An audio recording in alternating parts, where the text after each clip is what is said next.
kai malam mamman kai wai ya naga sai gengedi kake gaba ɗaya ta ƙare ma ne kai ba wai ta ƙare min bane kawai dai aika ne sun ya ni ka san abin da ke damuna yau kusan kwana na 3 sisi ba rike na kaina ba ga wani yunwa nake ji na rasa inda zan sa sai ka mun bayani ake irin wannan sai ka mun bayani ni da wani so site din nan da kuke zuwa na matan nan ai baka kai gurin site din ba yanzu akwai gurin kwasan bola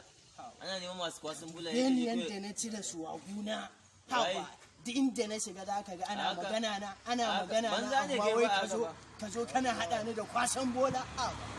girman kai kenan kai yanzu in ce ma kai kwasan bola ai ban na ci amana ka assalamu alaikum dan sa da hu ake cike ba to kuwa ai mulbi ai Ramazan tana nan tana aleri ta haɗa zama su Adam Izangu girki a Ramadan din nan kun yi barci ina ga ma baka taso mu ba a wato aku kun yin gadi da yawa ne ina gaya ma yanzu rayuwa ya canja yarinyar nan ta hudu tunanin mutane heta sun mata yawa ga bakin ci yasa kai kullun ake gaya ma inda take sare son dinnan kullun tirela ake fakawa ta kai ta kan ina nan ina gaya ma matan nan ta riga ta wuce gurin ne ina gaya ma sadani sun yawa amma da kan ci ni ran nan na je taimaka marayu kananin yara asibitai wa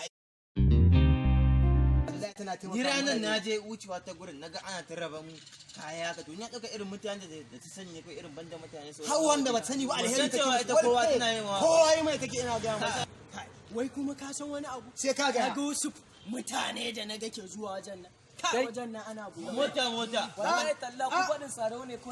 yanzu nan ta mu alkhairi wallahi gashi yanzu na tare da ba mana a baralla wannan kai more kawai